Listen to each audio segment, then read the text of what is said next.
when it comes to somebody like Jennifer Welch, I don't hold ill will towards somebody who ultimately is trying to change who they are or who they were in terms of being a neoliberal supporter of the Democratic establishment, as she has been for a very long time, but that the state of Israel has woken her, the genocidal state of Israel has woken her up to the realities of the world and is trying to change the party that she has a supposedly prominent voice in terms of making that change. But I want you to listen very carefully to how they use their language, because this, again, is the inherent danger.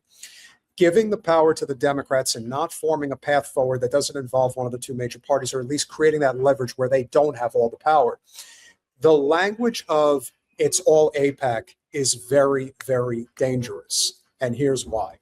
It feels like you've almost woken up to a new reality of what the traditional Democratic Party establishment is. I mean, you kind of see the machinations of it with a lot of the guests that you had on the pod. Mm-hmm. They thought they were going to get a fastball interview. You clearly didn't. You chopped them up. You went to Benihana. Yeah. And you did what you did. Yeah. Where do we go from here, Jennifer? Much to my surprise, a lot of my friends, my longtime girlfriends in Oklahoma that I would say are moderates. Yeah. They are like full blown going left now.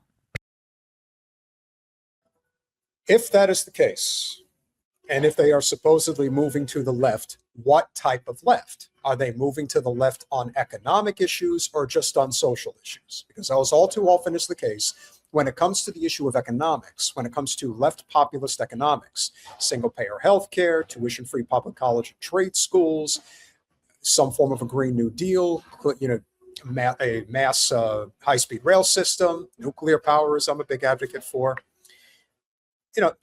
There's a litany of different areas from an economic standpoint that we don't hear necessarily being touted.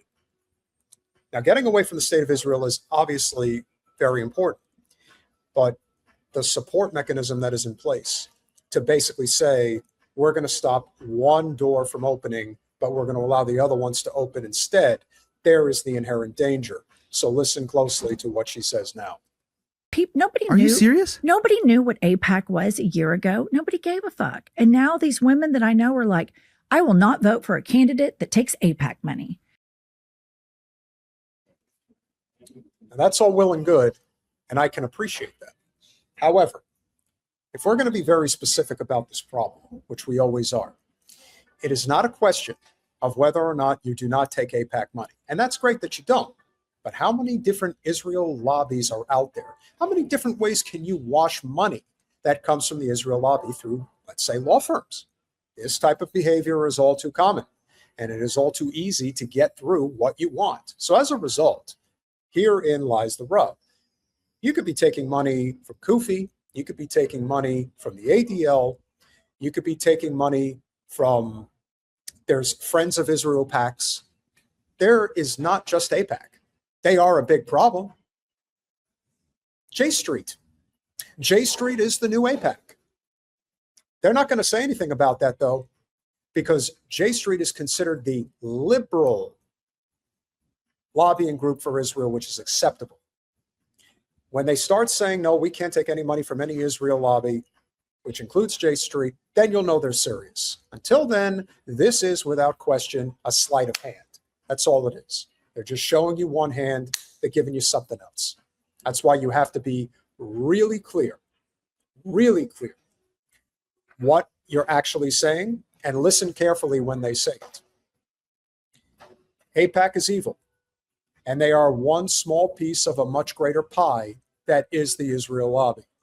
So if she's not saying, and if the rest of them are not saying, the Israel lobby is wrong, then you know that they're only going to go up to a certain line before they stop. And the base has moved in such a way, and of course, this is anecdotal, what I'm telling you right now. Right. But I believe the base has moved in such a way that the Democratic establishment is still in denial. They are in denial, bargaining. They're in the 5 stages of grief of this party right now. Yeah. I would say that they can say that that's how they feel, but right now we know that it doesn't matter until they actually cross the Rubicon, which is the next electoral cycle, and then you'll find out where people really stand, which is why, as I mentioned, you do have this pretty big election. Again, I'm very selective in terms of races that I would say actually have any true value. But I would, really take a moment to understand why you don't really have that many good people that are out there when it comes to these elections.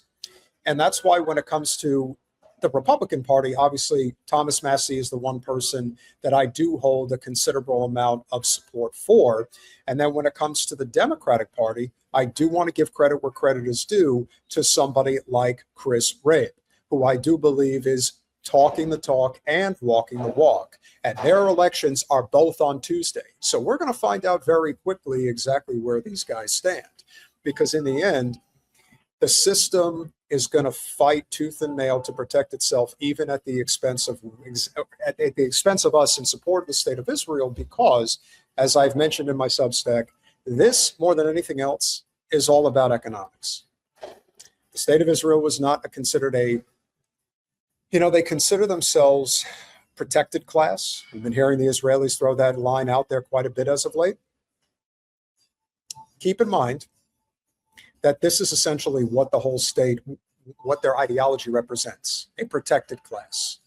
They could be evil, they could be narcissistic, sociopathic, psychopathic, and murderous, genocidally murderous. That doesn't matter, because their interconnectivity within the global financial system, they are as knee-deep in it as anybody. And so that's why everybody overlooks it. And when those that want to get in are speaking a different language, they're singing another tune, the machine throws their hands up in the air and says, oh no, we've got to get rid of this. We have to stop it. Colin, I need that other clip, and you can pull the other Bill Maher clip. So you can throw those two, pull the one. I want you guys to hear Chris Rabb. We haven't talked with David Sirota in a long time, and I hope he's doing well. But I want to be very clear that if you want to hear somebody who is speaking a different tune, especially with the Democratic Party establishment, and again, we don't hear it too often. Not too many of them are really willing to go where somebody like Chris Rabb is ultimately willing to go.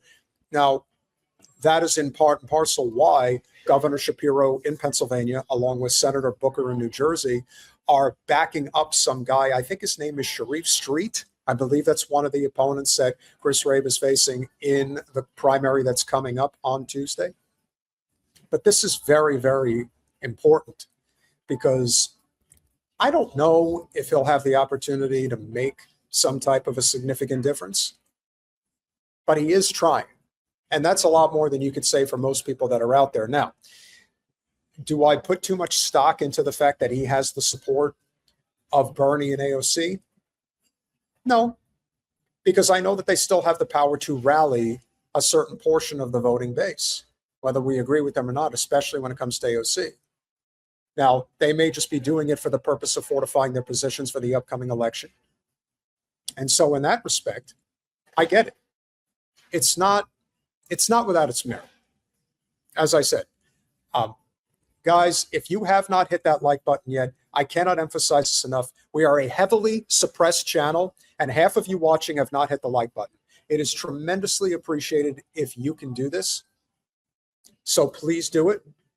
We thank you for your service. Here's Chris Rabb with David Sirota. That Barack Obama is a good man. I think he did many good things, but we were complicit in the corporate duopoly where when the Democratic president is in office, they listen to the Democrats at Goldman Sachs. When it's the Republican in office, they listen to the Republicans at Goldman Sachs. The problem is Goldman Sachs and the Wall Streetification of our economy and our political economy. And it's because of that connection that they got to pass. If we had publicly financed campaigns, there'd be a bunch of people in federal prison. But those folks cut checks. You got to follow the money. And also there's this very naive kind of belief around governance that like we got to bury the hatchet and all come together and not look backwards. No, we need to punish the people who are responsible for the largest theft of American financial wealth, household wealth in modern history, or perhaps ever. It is unacceptable if we can lock up children and put them in cages for life without the chance of parole in Pennsylvania, which was just ruled unconstitutional just a matter of weeks ago in Pennsylvania, you better believe we should be locking up folks. And I'm a decarceration person. I will make exception for the evil of those folks who have done an atrocity, an economic and emotional atrocity to our nation and to millions of households that will never come back from that. And if we don't use our authority and have moral clarity around going after them, we don't deserve to lead and to govern.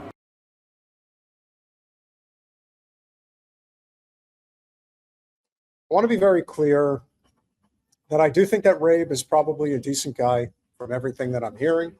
But if you come out and you say that Obama was a good guy, that he was a good man, you could say Obama's a good man on a personal level because you're chummy with him and you think he's a good guy in that respect. But there is really nothing good about what he did as president. If you really look back on it now, especially with what he could have done within the first 100 days and how he could have given us at a bare minimum the public option and instead gave us a Wall Street presidency, the likes of which had probably never been seen before. That's his legacy. And that's not even touching foreign policy, which was probably worse. So if you feel that the only way you can get elected into federal office within the Democratic Party is by kissing Obama's ring, how are you any better than anybody who thinks the only way you could get elected into Republican federal office is by kissing Trump's ring? Where's the difference? I don't see it. At least they're not kissing Biden's ring, am I right? But this idea that you have to kiss Obama's ring, Obama's been out of office for a decade. And yet they still feel that, have to pay homage. Can't have everybody supporting me within the Democratic Party, which also goes to show you how much the party's dying. The party is really dying if they feel that they still have to pay homage to Obama, full stop. And somebody like Chris Rabb really shouldn't have to do that at all. So it's a very bad look as far as I'm concerned. Other than that, I would say his language is pretty sharp as far as what needs to happen within the Democratic Party. So I'm gonna speak the truth because my allegiance is not to party, it's to the many, not the moneyed.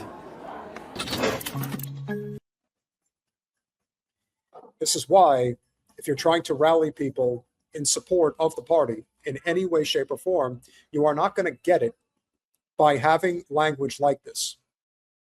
Doesn't work. You need to inspire people to say, you know what, I think change is possible, and I'm going to follow somebody who's willing to say and do what needs to be done. If you're not, well, you're seeing it right now in real time. What is somebody really willing to do to make that systemic change? Chris Rabb is going to be the best option in that particular district as far as what you would want to see out of a left populist politician. But again, he's only one person, and he's not making any systemic change. If you are going to vote on Tuesday, I would say voting for Chris Rabb is the right move